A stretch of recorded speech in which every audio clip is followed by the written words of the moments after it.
మాఘమాస కథలు. వశిష్ఠుడు చెప్పిన మాఘమాస కథలు. పద్మపురాణంలో మాఘమాస వైశిష్ట్యాన్ని తెలియజేశారు. పూర్వం దిలీప మహారాజుకి వారి కులగురువైన వశిష్ఠ మహర్షి మాఘమాస మహత్యాన్ని తెలియచేయటం జరిగింది. అలా ఆ గురు పరంపరగా ఈనాడు మనం మరల ఆ మహత్యాన్ని చెప్పుకుంటున్నాం, తెలుసుకుంటున్నాం. మాఘమాసంలో ప్రధానంగా నెల రోజులు నదీ స్నానం, చెరువులు, తటాకాలు, సెలయేళ్లు, చివరికి బావి నుండి నీళ్లు తోడుకునైనా సూర్యుడు ఉదయించగానే స్నానం చేయాలి. ఆ మాఘ స్నాన ఫలం ఎంత గొప్పదో కొన్ని కథలు మనకు తెలియచేస్తాయి.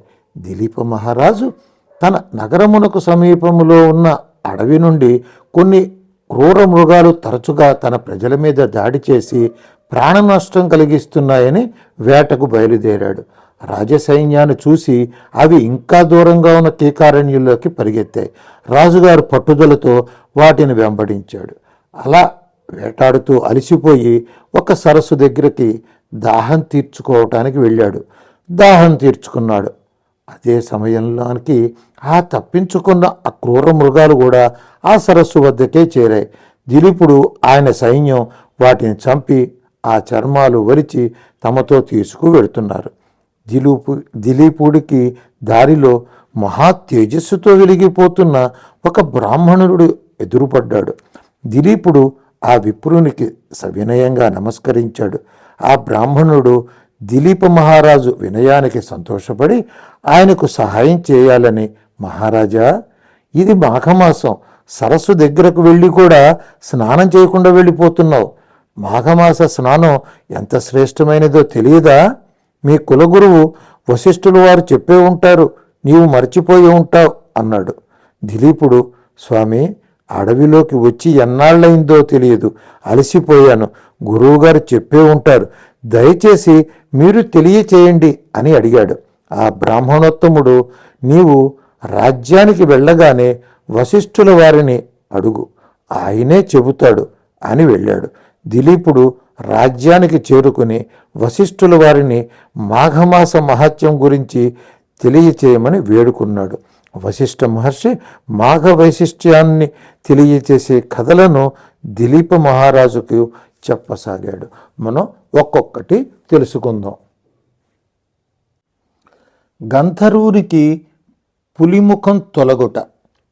పూర్వం వింధ్య పర్వతము, హిమాలయ పర్వత ప్రాంతాల మధ్య కరవు తాండవించింది. ప్రజలు తినటానికి తిండి లేదు, త్రాగటానికి నీరు లేదు. ఇది చాలక అంటువ్యాధులు ప్రబలి ప్రజలు నరకయాతన పడుతున్నారు. ఇక యజ్ఞయాగాదులు చేయటానికి శక్తి కోల్పోయారు. వనములలో తపస్సు చేసుకునే మునులు సైతం ఆశ్రమాలు వీడి దూర ప్రదేశాలకు కదిలిపోతున్నారు. ఆ సమయంలో భృగు మహర్షి అదే ప్రాంతంలో నివసించేవాడు. రేవా నదీ తీరం చుట్టూ నీళ్లు లేక ఎండిపోయింది. ఎన్నో ఏండ్లుగా మహర్షి అక్కడే స్థిర నివాసం ఏర్పరచుకున్నాడు. విధి లేక ఆయన కూడా హిమాలయ ప్రాంతానికి వెళ్ళిపోయాడు. హిమాలయములకు పడమటి దిక్కున ఒక కొండ చర్య ఉన్నది. ఆ కొండ చర్య కైలాస పర్వతమునకు సమీపంలో ఉంది. తెల్లగా ఉన్నది. ఆ గిరి మీద ఇంద్రనీలాలు రాసులుగా ఉన్నాయి. మునులు, సిద్ధులు ఆ పర్వత సౌందర్యానికి ముగ్ధులై అక్కడ విష్ణు ధ్యానం చేసుకుంటున్నారు. యక్షులు, కిన్నరులు, గంధర్వులకు అది విహార ప్రదేశం. భృగు మహర్షికి ఆ ప్రదేశం చాలా బాగా నచ్చింది. ఆయన అక్కడే పర్ణశాల నిర్మించుకుని తపస్సు చేయసాగాడు. ఒకరోజు ఒక గంధర్వుడు తన భార్యతో వచ్చి భృగు మహర్షిని దర్శించుకున్నాడు. తాను పూర్వజన్మ పుణ్య ఫలం చేత స్వర్గలోకవాసి అయిన పులిముఖంతో జన్మించవలసి వచ్చింది. నా భార్య సుగుణవతి, రూపవతి. ఆమెకు నా పులిముఖం చూపలేక బాధపడుతున్నాను, నీవు అనుగ్రహించాలి అని వేడుకున్నాడు.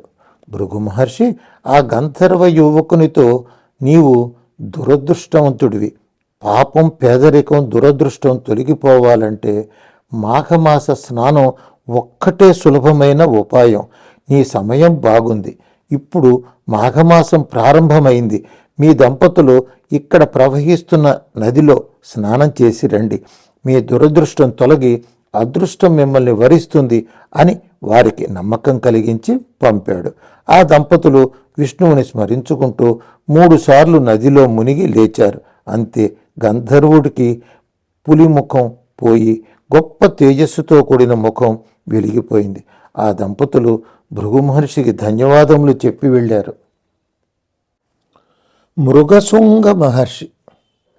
పూర్వము కుచ్చురుడు అను ముని ఉండేవాడు. ఆయనకు కర్దమముని తన కుమార్తెనిచ్చి వివాహం చేశాడు. వారికి ఒక కొడుకు పుట్టాడు. కుచ్చురుని కుమారుడు కాబట్టి కౌత్సుడు అని పిలువసాగారు. 5వ ఏట ఉపనయనం చేశారు. పెద్దల యందు వినయ విధేయతలతో, చదువు యందు శ్రద్ధాసక్తులతో 16 ఏండ్లు వచ్చేసరికి వేదాధ్యయనం, శాస్త్రాధ్యయనం పూర్తి చేశాడు. తీర్థయాత్రలు చేయ సంకల్పించి అనేక పుణ్య ప్రదేశాలు దర్శిస్తూ మాఘమాసం వచ్చేసరికి కావేరీ నదీ ప్రాంతానికి చేరాడు. మాఘమాసంలో కావేరీ నదీ స్నానం చేసే భాగ్యం కలిగినందుకు ఆనందించి నదీ తీరంలో చిన్న పర్ణశాల ఏర్పాటు చేసుకుని నిత్యము కావేరీ నదిలో స్నానం చేస్తూ విష్ణుధ్యానంలో కాలం గడిపేవాడు. కొంతకాలం తపస్సు చేయ సంకల్పించి దగ్గరలో ఉన్న పర్వతం పైన విష్ణువు గురించి తపస్సు చేశాడు. శీఘ్రంగా సమాధి స్థితి కలిగింది. అక్కడ తిరుగాడ జింకలు ఆయన శరీరం స్థిరంగా కదలకుండా ఉండేసరికి అది చెట్టు మొదలు అనుకుని తమ కొమ్ములను రుద్ది దురద తీర్చుకునేవి. అది చూసిన అక్కడి ఇతర మునులు ఆ యువకుని తపోదీక్షకు ముచ్చటపడి మృగశృంగుడు అని పిలుచుకునేవారు. అలా ఆయనకు మృగశృంగ మహర్షి అన్న పేరు సార్థకమైంది. శ్రీహరి ప్రసన్నుడై ప్రత్యక్షమయ్యాడు. మృగశృంగుడు విష్ణుమూర్తిని భక్తి పెళ్ళుబుకి అద్భుత స్తుతి చేశాడు. శ్రీహరి, నాయనా, నీవు ప్రతి మాఘమాసములోనూ శ్రద్ధగా నదీ స్నానం చేసావు. నీ వంటి నాకు అభిమానం కలిగింది. గొప్ప తపస్సులు చేసిన వారు కూడా సంపాదించలేనంత మాఘపుణ్య స్నానం ఫలం పొందావు. నీకు ఏమి వరం కావాలి అని అడిగాడు. స్వామి, నీ దివ్య దర్శనం లభించిన తరువాత ఇంకా వేరే కోరేందుకేముంటుంది? నాకు దగ్గర దర్శనమిచ్చినట్లుగానే ఈ ప్రదేశంలో నిత్యము భక్తులకు దర్శన భాగ్యం కలిగించు, అదే నాకు వరం అని ముని శ్రీహరిని ప్రార్థించాడు. శ్రీహరి సంతోషంగా అంగీకరించి విగ్రహ రూపంలో భక్తులను అనుగ్రహిస్తున్నాడు. మృగశృంగుడు విష్ణు దర్శనం పొందిన ఆనందంలో తన ఇంటికి తిరిగి వెళ్ళాడు.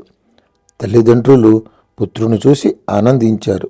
వివాహం చేసుకోమని గృహస్థు ధర్మాలు తెలియచేసి వివాహ ఆవశ్యకతను తెలియచేశారు. భోగాపురంలో సదాచార సంపన్నుడైన బ్రాహ్మణుడి కుమార్తె సుశీల గుణవంతురాలని చెప్పారు. మృగశృంగుడు సుశీలను వివాహం చేసుకొనుటకు సమ్మతించాడు. నిశ్చయ తాంబూలాలు ఇచ్చిపుచ్చుకున్నారు. ఒకరోజు సుశీల తన 2 స్నేహితురాండ్రతో కలిసి కావేరీ నదికి స్నానానికి వెళ్ళింది. ఇంతలో ఒక ఏనుగు వారిని భయపెట్టి పరుగెత్తించింది. ఆ వేగంలో వారు ఒక నూతిలో పడి చనిపోయారు. ఈ వార్త మృగశృంగునికి తెలిసింది.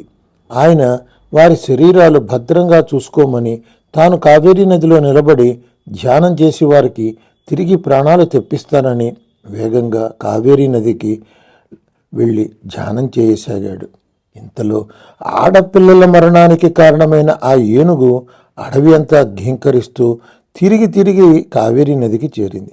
నదిలో తపస్సు చేసుకుంటున్న మృగశృంగుని చూసింది.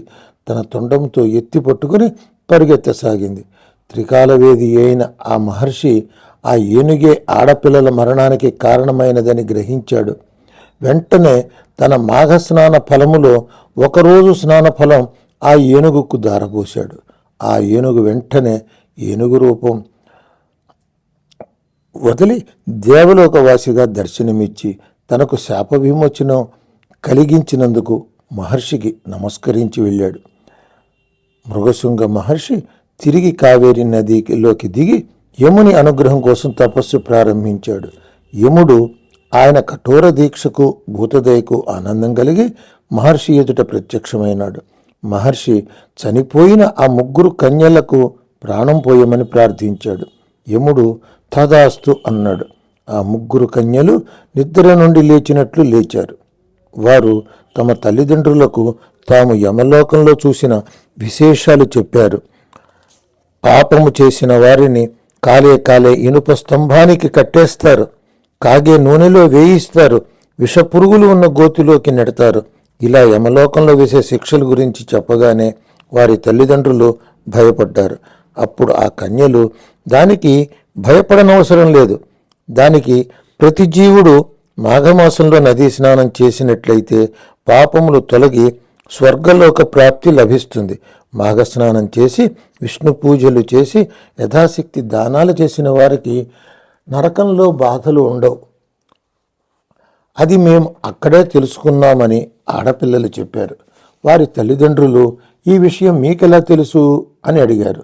దానికి, మేము యమలోకంలో ఉన్నప్పుడే పుష్కరుడు అను ఒక బ్రాహ్మణుడిని యమభటులు తీసుకువచ్చారు. యముడు వాని తేజస్సు చూసి తన భటులతో, ఇతను మాఘస్నాన పుణ్యఫలం పొందినవాడు, విష్ణుభక్తుడు. అదే గ్రామంలో వేరొక పుష్కరుడు అనువాణ్ణి తెమ్మనమంటే వీనిని తెచ్చారు, వెనుకకు పంపివేయండి అని భూలోకానికి పంపివేశాడు అని వారు మాఘస్నాన ఫలం గురించి చెప్పారు. ఆ తరువాత మృగశృంగునికి సుశీలకు శాస్త్రోక్తంగా వివాహం జరిపించారు. సుశీల 2 స్నేహితురాళ్ళు మహర్షి వద్దకు వచ్చి, తమకు ప్రాణం పోసినవాడవు, మమ్మల్ని కూడా వివాహం చేసుకోమని బ్రతిమిలాడారు. అక్కడ ఉన్న మునులు వారిని వివాహం చేసుకోమని మహర్షిని ఒప్పించి వారిద్దరికీ మహర్షితో వివాహం జరిపించారు. అలా 3 భార్యలతో మృగశృంగుడు ధర్మబద్ధమైన జీవితం గడుపుతున్నాడు. ఒక శుభముహూర్తాన సుశీల గర్భం ధరించి మృకండు అను కొడుకును కన్నది. మిగిలిన 2 భార్యలు కూడా పుత్రులను పొందారు.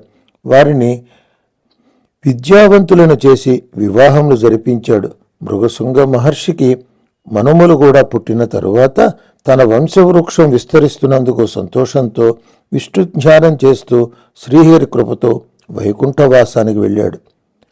ఇదే కథను ఇంతకుముందు కొద్ది మార్పులతో చెప్పుకున్నాం. ప్రతి కల్పనలోనూ అదే చరిత్ర నడుస్తుంది, కానీ కొన్ని చోట్ల పేర్లు మారతాయి, సంఘటన వేరే కోణంలో చెప్పడం జరుగుతుంది. బ్రహ్మదేవునికి పగలు కల్పం అంటారు, రాత్రిని రాత్రికాలం అంటారు. సృష్టిని కల్పన చేస్తాడు కాబట్టి కల్పం అన్నారు. రాత్రి ధ్యానంలో ఉంటాడు, ఆయనకి పగలు ఎంతకాలం ఉంటుందో రాత్రి కూడా అంతే కాలం ఉంటుంది. అదే 1000 మహాయుగాలు. అందుచేత పురాణాలలోని కథలు సందేహాలను కలిగిస్తాయి. ఒక కల్పనలో చెప్పుకున్న కథ తరువాతి కల్పనలో కొద్ది మార్పులతో చెప్పటం జరుగుతుందని తెలుసుకుందాం. మృకండు మృగశృంగ మహర్షి సుశీల దంపతుల కుమారుడు మృకండు. యుక్త వయస్సు వచ్చు వరకు గురుకులంలో విద్యాభ్యాసం పూర్తి చేసుకుని తల్లిదండ్రుల వద్దకు వచ్చాడు. వానికి మరుద్వతి అను కన్యతో వివాహం చేశారు. చాలా కాలం వారికి సంతానం కలగలేదు. పరమేశ్వరునికి ప్రత్యక్ష నివాసం కాశీ. ఆ కాశీ విశ్వనాథుణ్ణి సేవించుకుని సంతానం పొందుదామని కుటుంబ సమేతంగా కాశీ చేరుకున్నాడు. మణికర్ణిక ఘాట్లో స్నాన జపాలు చేసుకుని విశ్వనాథుని ఆలయంలోకి ప్రవేశించాడు. సాక్షాత్తు కైలాసంలోకి అడుగుపెట్టిన అనుభూతి మృకండు పొందాడు. భక్తి శ్రద్ధలతో స్వామిని సేవించుకున్నాడు. కాశీలో ఒక శివలింగమును ప్రతిష్ఠించాడు. దానికి మృకండేశ్వరుడు అని పేరు పెట్టుకున్నాడు. దానికి ఎదురుకుండా తన భార్య పేరు మీద మరో లింగం ప్రతిష్ఠించాడు. గంగానదిలో స్నానం చేస్తున్న సమయంలో మృకండుడి 3 తల్లులు అనుకోకుండా ప్రాణాలు విడిచారు. తల్లులను కోల్పోయినందుకు ఎంతో దుఃఖించాడు. వారికి శాస్త్రోక్తంగా సంస్కారాలు జరిపించి మాతృ రుణము తీర్చుకున్నాడు. కాశీలో సంతానం కోసం భార్యతో కలిసి మృకండు తపస్సు ప్రారంభించాడు. ఆయన తపస్సుకు మెచ్చి పార్వతీ పరమేశ్వరులు ప్రత్యక్షమైనారు. మృకండు తన్మయత్వంతో పొంగిపోయి శివుని అనేక విధముల స్తుతించాడు.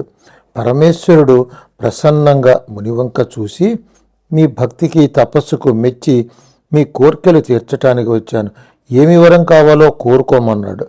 మరుక్షణం మృకండు దీనంగా, మాకు అన్నీ ఇచ్చావు, కానీ వంశాభివృద్ధి కోసం సంతానం కావాలని తపస్సు చేశాను, మాకొక కొడుకుని అనుగ్రహించమని ప్రార్థించాడు. దానికి శివుడు, నీకు వైధవ్యంతో నిండు 100 ఏళ్లు బ్రతికే కుమార్తె కావాలన్నా లేక అల్పాయుష్కుడైన కొడుకు కావాలన్నా అని అడిగాడు. మృకండు ఇదేమి ప్రశ్న, భగవంతుడు పరీక్షిస్తున్నాడని గ్రహించాడు. వైధవ్యంతో ఉన్న కూతుర్ని చూస్తూ బాధపడే కన్నా అల్పాయుష్కుడైన కొడుకునే అనుగ్రహించు అని వేడుకున్నాడు. శివపార్వతులు తథాస్తు అని అంతర్ధానమైనారు. మృకండ మహామునికి పుత్రుడు ఉదయించాడని మునులందరూ వచ్చి అభినందించారు. వేదవ్యాసుడు స్వయంగా వచ్చి శిశువుని ఆశీర్వదించి మార్కండేయుడు అని నామకరణం చేసి వెళ్ళాడు.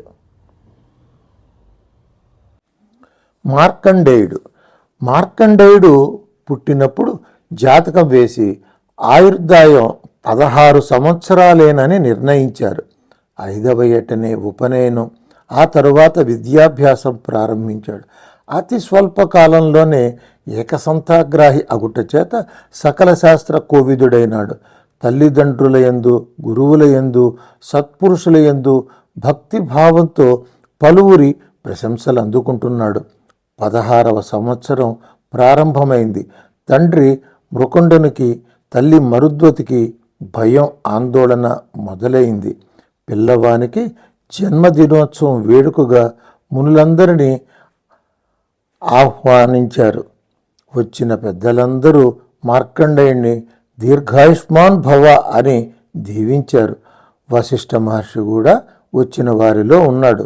మార్కండేయుడు అక్కడున్న వారికి నమస్కరిస్తూ వశిష్ఠుల వారికి నమస్కరించబోయాడు. వశిష్ఠ మహర్షి వద్దని వారించాడు. అదేమని మిగిలిన మునులు వశిష్ఠ మహర్షిని అడిగారు.